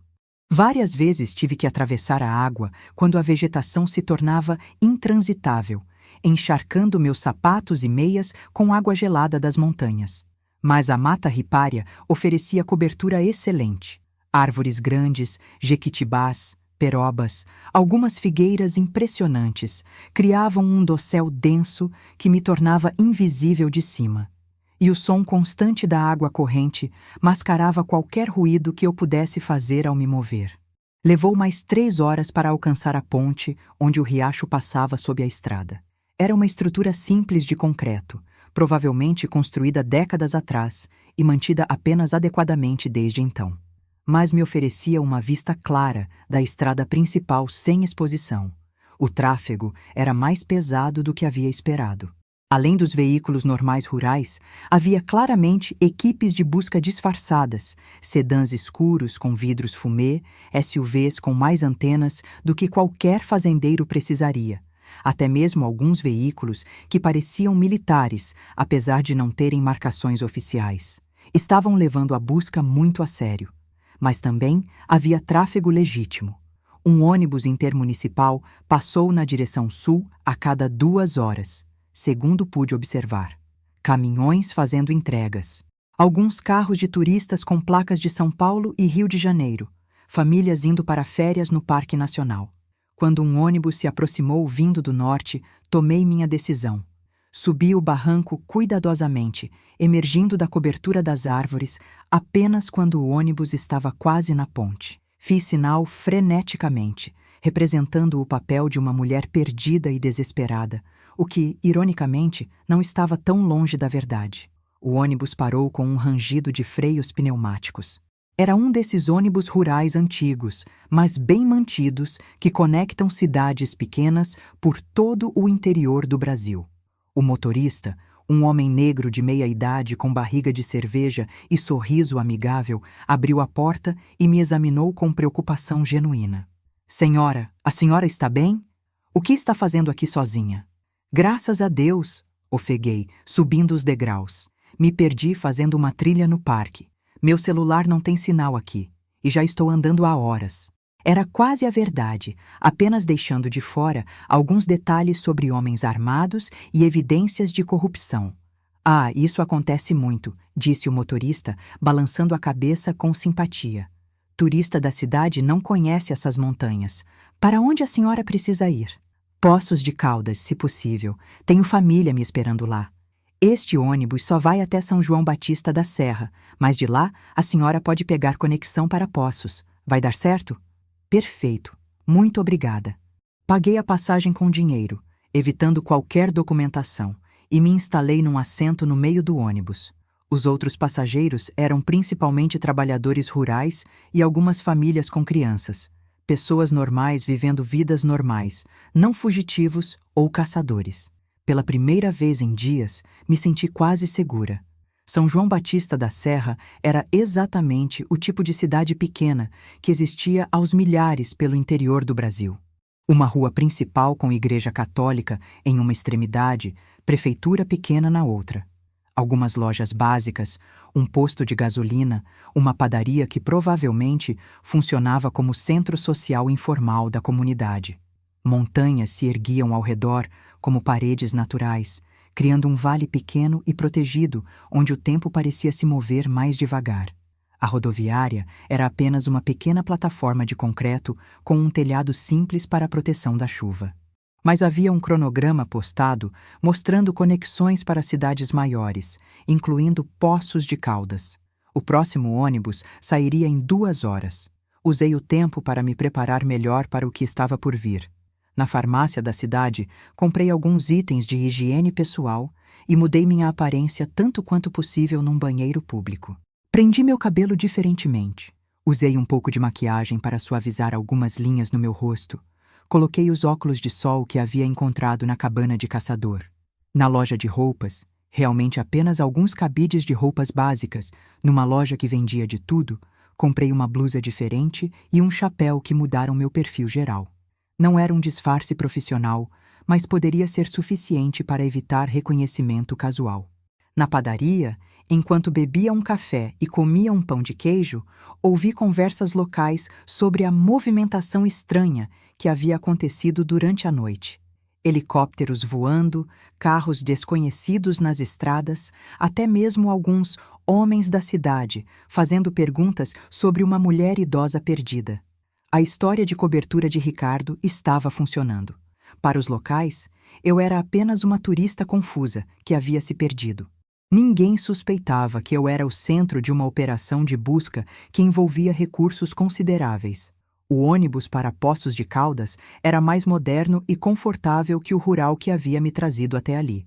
Ar-condicionado funcionando, assentos relativamente limpos, até mesmo um pequeno televisor mostrando uma novela da Globo com o som baixo. A maioria dos passageiros dormia durante a viagem, balançando suavemente conforme o ônibus navegava pelas curvas das montanhas. Usei o tempo para pensar no que diria ao agente Wilson. Francisco havia escrito que ele estava esperando meu contato, que havia estado trabalhando no caso por meses. Mas ainda assim, chegar na Polícia Federal com alegações de uma conspiração de corrupção massiva, especialmente quando eu era oficialmente apenas uma viúva sem qualificações investigativas, exigiria apresentação cuidadosa. As evidências que carregava na mochila eram substanciais, mas precisavam ser apresentadas no contexto correto para serem levadas a sério. E eu precisava estabelecer minha credibilidade sem parecer uma mulher idosa confusa fazendo acusações selvagens contra sua própria família. Francisco havia me preparado bem com sua carta detalhada e as evidências organizadas meticulosamente, mas a apresentação final seria minha responsabilidade. Conforme o ônibus começou a descida final para Poços de Caldas, podia ver a cidade se espalhando pelo vale abaixo. Era consideravelmente maior que as cidadezinhas rurais pelas quais havia passado. Uma cidade turística próspera conhecida por suas águas termais e arquitetura histórica. Grande o suficiente para ter instalações federais sérias, pequena o suficiente para que uma investigação importante pudesse ser conduzida com discrição. O lugar perfeito para começar uma guerra contra a corrupção. A rodoviária de Poços de Caldas estava moderadamente movimentada com o tráfego normal de fim de tarde. Trabalhadores voltando para casa, estudantes, alguns turistas chegando para visitar as famosas termas. Misturei-me facilmente com a multidão, apenas mais uma mulher de meia-idade carregando uma mochila pequena. Encontrei um telefone público e disquei para informações. Polícia Federal, Poços de Caldas, por favor. A telefonista me conectou depois de uma breve espera. Uma recepcionista profissional atendeu no segundo toque. Polícia Federal, boa tarde. Boa tarde. Preciso falar com o agente Marcos Wilson sobre um caso urgente relacionado à corrupção governamental. Um momento, por favor. Esperei, meu coração batendo rapidamente. Este era o momento da verdade. Se Wilson existia realmente, se estava mesmo esperando meu contato, se Francisco havia me dito a verdade sobre ter ajuda federal. Agente Wilson. A voz era profissional, mas cordial, com a autoridade quieta que esperaria de um investigador federal experiente. Agente Wilson, meu nome é Conceição Santos. Acredito que você esteve trabalhando com meu marido, Francisco Santos. Silêncio por um momento. Então, Senhora Santos, sim, esperava sua ligação. Onde você está agora? Na rodoviária de Poços de Caldas. Fico no local. Não se mova. Não fale com mais ninguém. Não use cartões de crédito ou documentos oficiais. Estarei aí em 15 minutos dirigindo um Ford Fusion cinza, placa com final 347. Consegue lembrar disso? Ford Fusion cinza, final 347. Bom, quando me ver, venha diretamente para o carro. Não cumprimente, não pareça me reconhecer até estar dentro do veículo. Entendido? Entendido. Senhora Santos, fico feliz que você esteja segura. Seu marido ficará aliviado. Wilson chegou exatamente no horário prometido. Era um homem em seus 50 anos, constituição atlética, cabelo grisalho bem aparado, com a postura alerta de alguém acostumado a situações perigosas. Vestia roupas casuais que poderiam pertencer a qualquer executivo ou turista, mas havia uma qualidade em seus movimentos que gritava aplicação da lei. Seguindo suas instruções, me aproximei do carro casualmente e entrei no banco do passageiro como se fosse um encontro arranjado previamente. Senhora Santos, disse ele assim que fechei a porta, já dirigindo para longe da rodoviária. Primeiro, deixe-me dizer que estou impressionado que conseguiu chegar até aqui. Quando Francisco ativou o sinal de emergência da casa, temíamos o pior. Francisco está realmente vivo e trabalhando com vocês? Wilson assentiu, seus olhos verificando constantemente os espelhos retrovisores. Por quase um ano. Quando descobriu a extensão da corrupção na Ferreira Construções, contactou-nos através de um contador que havia trabalhado conosco em casos anteriores. Tem sido nosso informante principal em uma investigação que se estende muito além de Ricardo Ferreira. Senti alívio inundando através de mim. Não estava sozinha. Francisco estava realmente vivo, realmente trabalhando para expor a corrupção, e eu havia chegado às autoridades certas. Onde estamos indo? Casa segura. Lugar discreto onde você pode se limpar, comer uma refeição adequada e me contar tudo o que aconteceu desde que deixou Belo Horizonte. Mas primeiro, ele me entregou um telefone celular. Francisco quer falar com você. Com mãos que tremiam ligeiramente, peguei o telefone e disse: Alô? Conceição.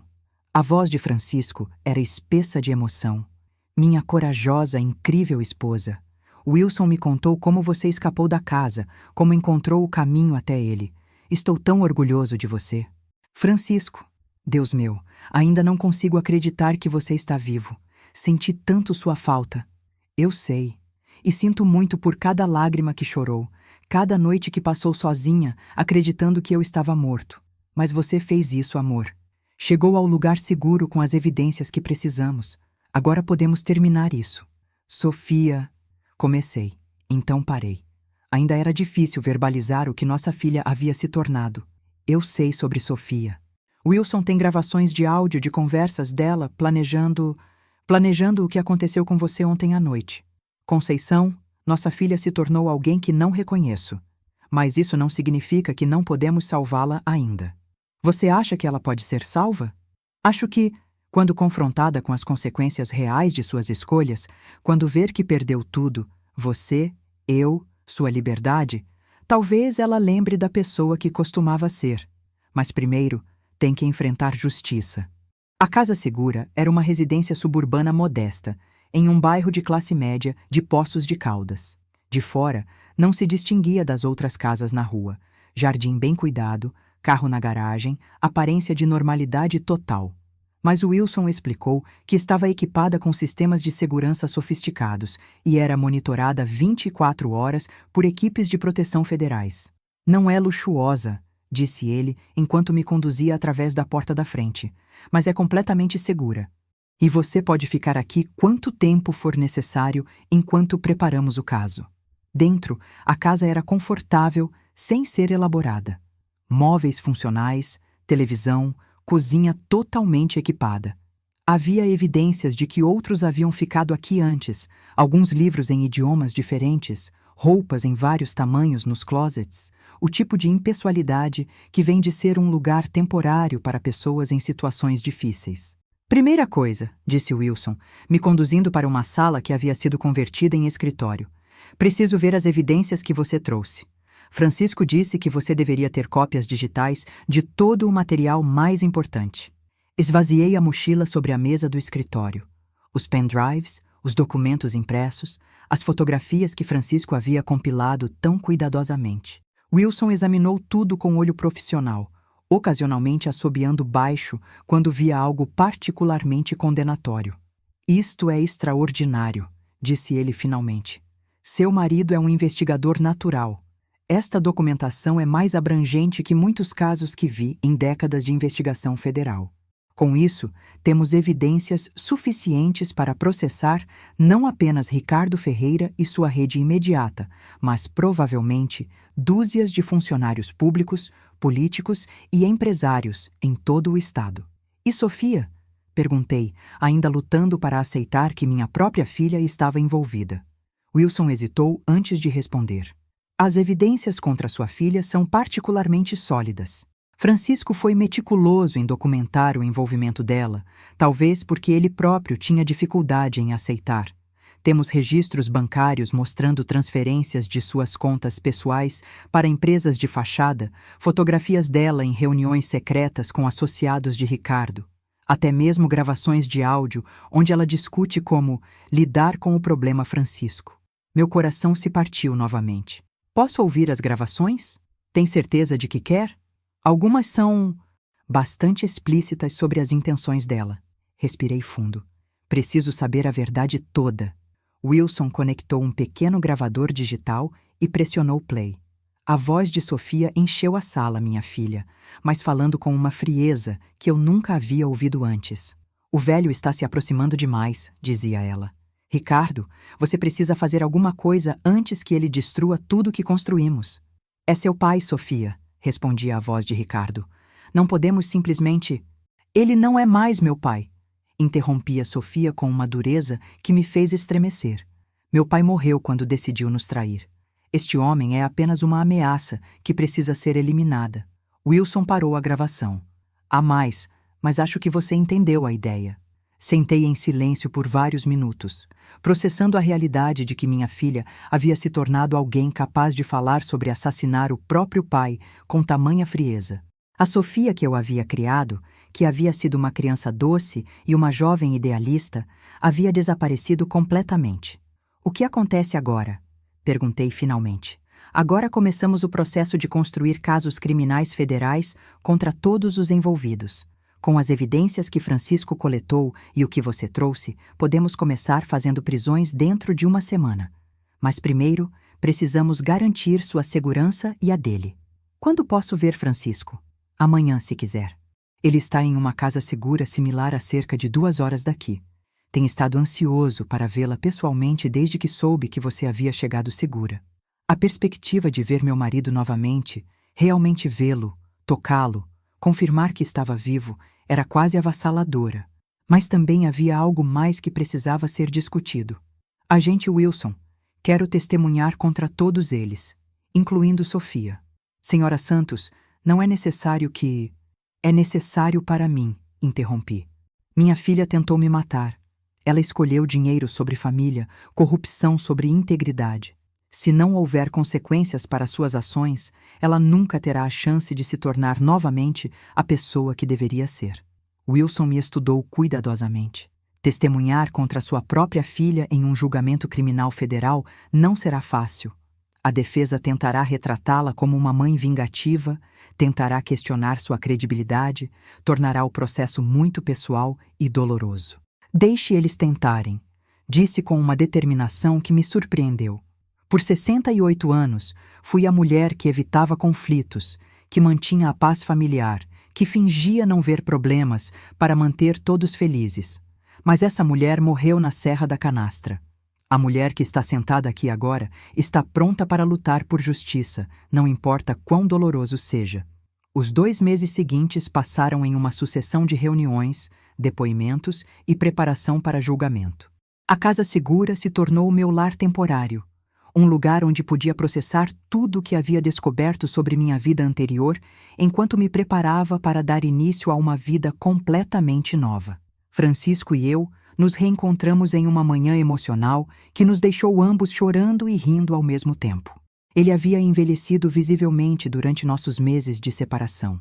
Mais cabelos grisalhos, rugas mais profundas ao redor dos olhos, o peso da culpa e preocupação claramente visível em seu rosto. Mas ainda era meu Francisco, o homem que eu havia amado por mais de 4 décadas. Você mudou, disse ele, segurando meu rosto em suas mãos na primeira manhã que passamos juntos novamente. Como assim? Há uma força em você que eu nunca vi antes. Você sempre foi forte, mas era uma força quieta, escondida. Agora é como se você finalmente tivesse se tornado quem sempre foi destinada a ser. Ele estava certo. A mulher que havia sido expulsa de casa por Ricardo era fundamentalmente diferente da mulher que agora se preparava para testemunhar contra sua própria filha em um tribunal federal. Não era apenas que eu havia descoberto coragem que não sabia que possuía, era que havia descoberto minha própria voz depois de décadas de deixar outros falarem por mim. O agente Wilson nos mantinha informados sobre o progresso da investigação. As prisões começaram 1 semana após minha chegada a Poços de Caldas. Ricardo foi o primeiro a ser detido, em sua casa em Belo Horizonte, numa operação coordenada que também resultou na apreensão de computadores, documentos e outras evidências. Sofia foi presa 3 dias depois, em seu escritório no centro da cidade. Segundo Wilson, ela não demonstrou surpresa, quase como se estivesse esperando que esse momento chegasse eventualmente.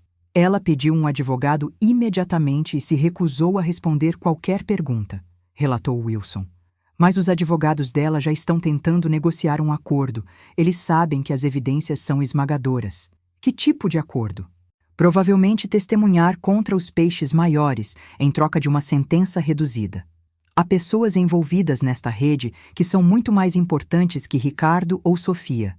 Políticos estaduais, um juiz federal, executivos de grandes empresas de construção que operam por todo o país. A escala da corrupção que Francisco havia descoberto era verdadeiramente impressionante. O que havia começado como irregularidades contábeis na empresa de Ricardo havia se revelado como parte de uma rede nacional de lavagem de dinheiro que desviava verbas de projetos de infraestrutura em vários estados. Hospitais que nunca foram construídos adequadamente, escolas com fundações defeituosas, estradas que começaram a se deteriorar anos antes do previsto. Milhões de reais que deveriam ter melhorado a vida de pessoas comuns em todo o Brasil, mas que, em vez disso, haviam sido canalizados para contas pessoais em paraísos fiscais. O julgamento começou 6 meses depois, em Belo Horizonte, numa sala de tribunal federal lotada de jornalistas e curiosos. Ricardo e Sofia estavam sendo julgados separadamente.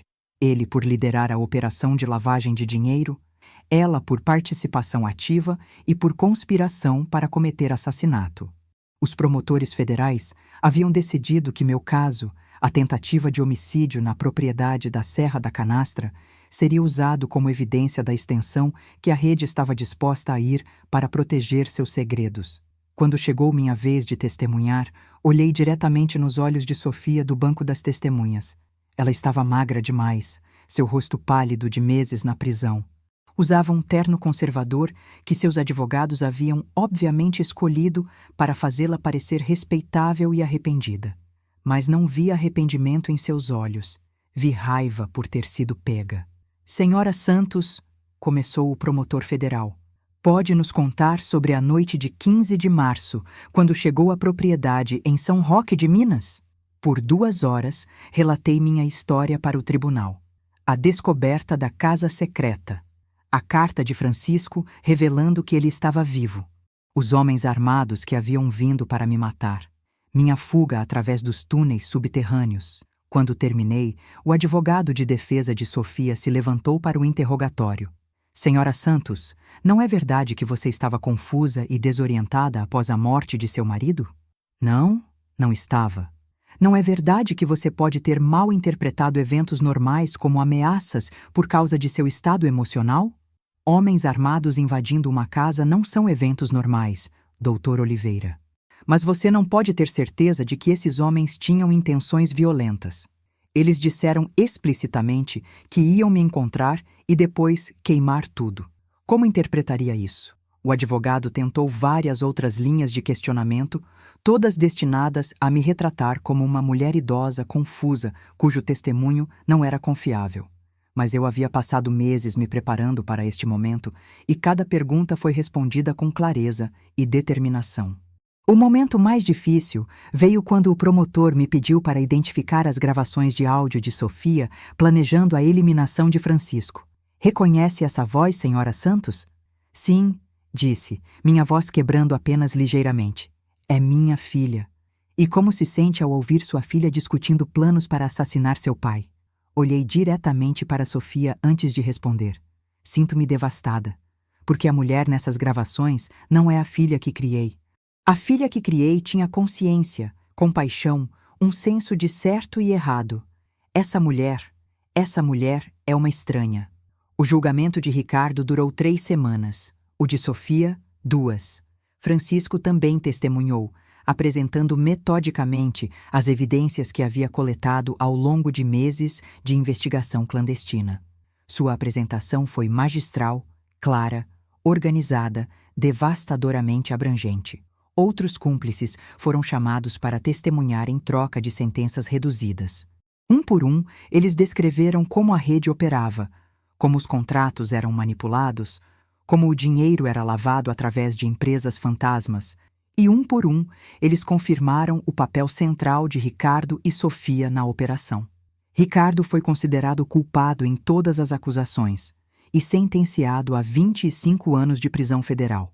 O juiz observou que, como líder da operação, ele havia traído a confiança pública de maneira que prejudicou diretamente a vida de milhares de cidadãos brasileiros. Sofia foi considerada culpada de conspiração, lavagem de dinheiro e conspiração para cometer assassinato. Recebeu 15 anos. Quando a sentença de Sofia foi lida, Ela se virou e me olhou pela primeira vez desde o início do julgamento.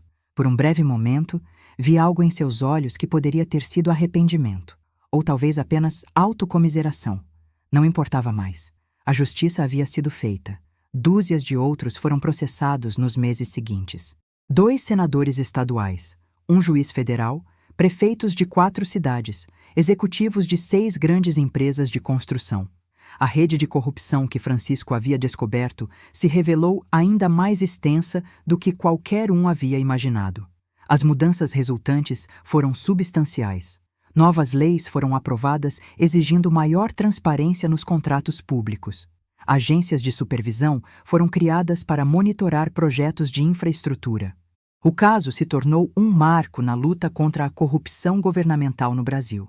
Francisco e eu poderíamos ter desaparecido após os julgamentos. Tínhamos dinheiro suficiente, novas identidades preparadas, contatos em outros países que nos ajudariam a começar uma vida nova, longe de toda a publicidade e atenção. Mas estávamos cansados de fugir, cansados de nos esconder, cansados de viver como se fôssemos os criminosos. Em vez disso, voltamos para Minas Gerais. A propriedade na Serra da Canastra havia sido permanentemente alterada pelos eventos que lá ocorreram. A cabana original foi demolida por ordem do tribunal, muito danificada pelas explosões e muito conhecida publicamente para oferecer qualquer privacidade. Mas a terra permaneceu nossa, 50 hectares de beleza natural nas montanhas que haviam se tornado o local de nossa transformação pessoal. Francisco contratou empreiteiros locais para construir uma casa nova no local. Nada extravagante, apenas um lugar confortável onde poderíamos viver abertamente, honestamente, sem segredos ou esconderijos. A nova casa tinha grandes janelas, oferecendo vistas panorâmicas das montanhas da Canastra. Uma varanda onde podíamos sentar nas noites frescas de montanha e observar as estrelas. Um jardim onde plantei vegetais e ervas, redescobrindo o prazer simples de cultivar algo com minhas próprias mãos.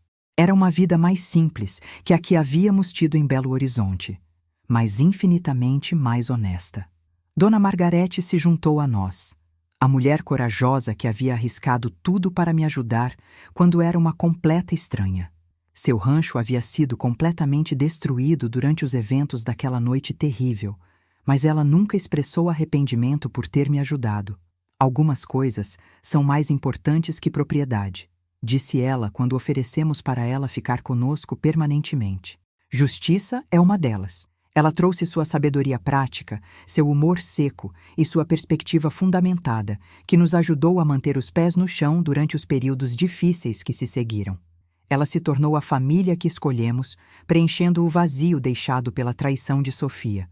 Francisco voltou ao trabalho como contador, mas desta vez para organizações sem fins lucrativos e pequenos negócios locais, pessoas que realmente precisavam de ajuda financeira profissional, não corporações procurando maneiras de contornar a lei.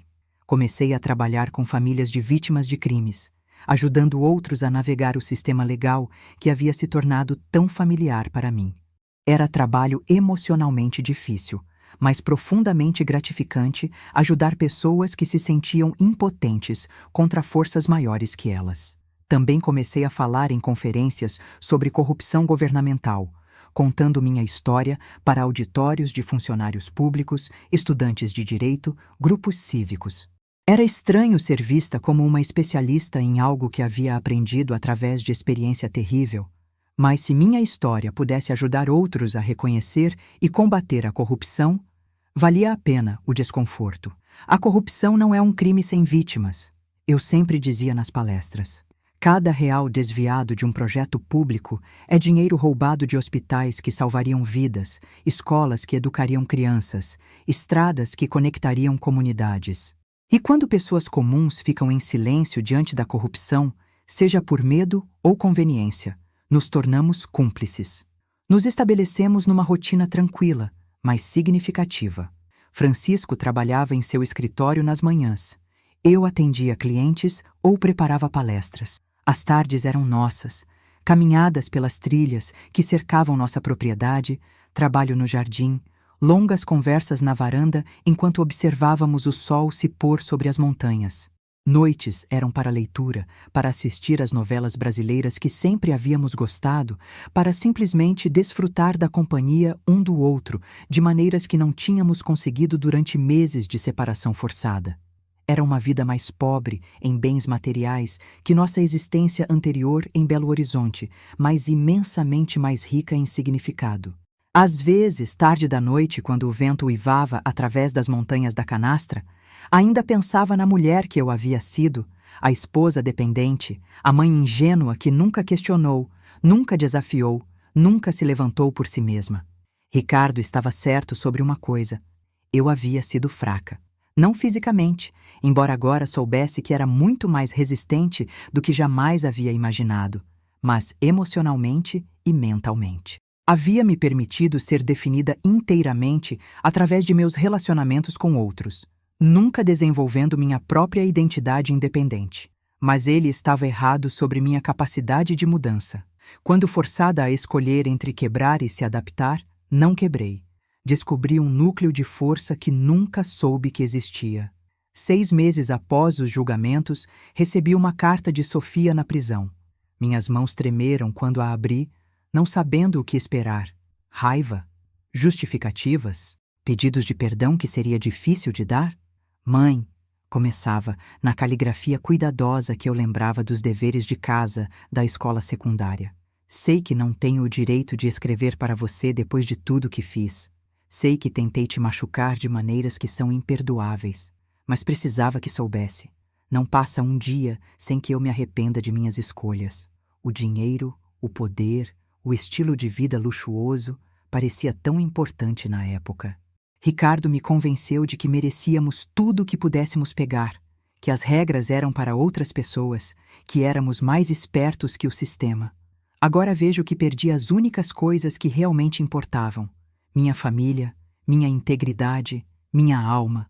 Não espero perdão, nem mesmo sei se mereço, mas queria que soubesse que a mulher corajosa e forte que você se tornou me inspira todos os dias a tentar ser melhor. Você me mostrou que nunca é tarde demais para a mudança, nunca é tarde demais para escolher fazer o que é certo. Amo você, mesmo sabendo que não tenho mais o direito de dizer isso. Sua filha que se perdeu, mas está tentando se encontrar novamente. Sofia. Chorei quando terminei de ler, não apenas de tristeza, mas de uma espécie de alívio complicado. Minha filha ainda estava lá, em algum lugar por baixo da mulher que a ganância havia criado. Talvez com tempo e reflexão e as consequências reais de suas escolhas, ela pudesse encontrar seu caminho de volta para a pessoa que eu havia criado ela para ser. Escrevi de volta, uma carta breve oferecendo perdão condicional e esperança cuidadosa. Era um começo. 2 anos após os julgamentos, Francisco e eu estávamos sentados em nossa varanda, observando outro pôr do sol sobre as montanhas da Canastra. O jardim estava florescendo, tomates e pepinos, ervas aromáticas, até mesmo uma pequena plantação de milho que Dona Margarete havia insistido que plantássemos. Era trabalho físico que meus 70 anos às vezes protestavam, mas havia algo profundamente satisfatório em cultivar coisas com minhas próprias mãos. Algum arrependimento? Francisco perguntou, uma pergunta que havia se tornado parte de nossa rotina noturna. Era sua maneira de verificar meu bem-estar emocional, de garantir que eu não lamentava as escolhas difíceis que havíamos feito para chegar até aqui. Sobre Ricardo e Sofia? Muitos. Respondi honestamente. Sobre descobrir quem eu realmente sou? Nenhum. Ele pegou minha mão, as mesmas mãos que haviam segurado um revólver contra intrusos, navegado túneis subterrâneos no escuro, testemunhado contra minha própria filha em um tribunal federal. Você sempre foi forte, Conceição, disse como fazia frequentemente. Apenas nunca teve a oportunidade de mostrar isso. Sorri, pensando na mulher assustada e dependente que havia sido jogada para fora de casa apenas 2 anos atrás. Bem, estou grata pela oportunidade, por mais terrível que tenha sido. O sol desapareceu atrás das montanhas, pintando o céu em tons de rosa e dourado que eram diferentes a cada noite, mas sempre lindos. Em algum lugar nas montanhas abaixo, um sabiá laranjeira começou sua canção vespertina. O mesmo pássaro que havia fornecido o código secreto para minha primeira ligação para Francisco naquela cabana de caçador há tanto tempo. E pela primeira vez em décadas, me senti completamente em paz com quem eu era. Ricardo havia me expulsado para me quebrar. Em vez disso, me libertou para me tornar a mulher que sempre fui destinada a ser. E por isso, estranhamente, eu era grata. 5 anos se passaram desde aquela noite transformadora na Serra da Canastra. Francisco e eu celebramos nosso 47º aniversário de casamento, ou nosso 5º aniversário de segunda vida, como gostamos de chamá-lo, com uma festa simples em nossa casa nas montanhas. Sofia foi libertada da prisão no ano passado, depois de cumprir 4 anos de sua sentença. Ela se mudou para Goiânia, longe das tentações e conexões de Belo Horizonte, e está trabalhando em um abrigo para mulheres vítimas de violência doméstica. Nos falamos uma vez por mês ao telefone, conversas cuidadosas, mas genuínas, onde ela me conta sobre sua nova vida e eu compartilho notícias de nossa vida nas montanhas. É um relacionamento reconstruído lentamente, baseado na honestidade ao invés da familiaridade assumida. Você me ensinou que família é algo que você escolhe todos os dias, ela me disse na última ligação. Não algo que você herda automaticamente. Ela ainda tem um longo caminho a percorrer para se tornar a pessoa que poderia ter sido, mas pelo menos está caminhando na direção certa. Ricardo permanece na prisão, cumprindo sua sentença de 25 anos. Nunca tivemos contato e não sinto necessidade de ter. O legado de nosso caso continua. As reformas legais que resultaram da investigação levaram à descoberta de dezenas de outros esquemas de corrupção em todo o país. A Lei Francisco Santos de Transparência em Contratos Públicos é agora citada regularmente em casos de corrupção governamental. Francisco, às vezes, recebe cartas de outros contadores ou auditores que descobriram irregularidades em seu trabalho, pedindo conselho sobre como proceder. Ele sempre responde com o mesmo conselho: documente tudo meticulosamente, encontre aliados confiáveis e nunca subestime sua própria coragem. Quanto a mim, continuo meu trabalho com vítimas de crimes e dou palestras ocasionalmente sobre como pessoas comuns podem reconhecer e combater a corrupção. Também escrevi um livro sobre minha experiência, A Dona de Casa que Derrubou uma Rede de Corrupção, que se tornou um best-seller inesperado. Mas principalmente, vivo uma vida que é autenticamente minha pela primeira vez em 73 anos de idade. Todas as manhãs, quando acordo em nossa casa nas montanhas da Canastra, lembro brevemente da mulher que costumava ser, dependente, passiva, definida inteiramente através de outros. E então me levanto e enfrento um dia como a mulher que me tornei, independente, determinada, dona de minha própria vida. A transformação custou quase tudo o que eu pensava que valorizava. Minha casa, minha segurança financeira, meu relacionamento com minha filha, até mesmo minha fé na família como algo incondicional. Mas me deu algo infinitamente mais valioso: a descoberta de quem eu realmente era por baixo de décadas de expectativas e limitações impostas por outros. Ricardo estava certo sobre uma coisa: eu realmente precisava aprender a me sustentar, mas estava completamente errado sobre minha capacidade de fazê-lo. Então aqui estou, aos 73 anos, finalmente vivendo como a mulher que sempre esteve lá embaixo, esperando pela chance de emergir. E não trocaria essa vida por nada no mundo. Essa narrativa termina aqui, mas quero muito ouvir você. Escreva nos comentários o que achou, o que faria diferente, de onde me acompanha e qual nota essa história merece. E claro, se inscreva no canal para acompanhar as próximas. Até mais!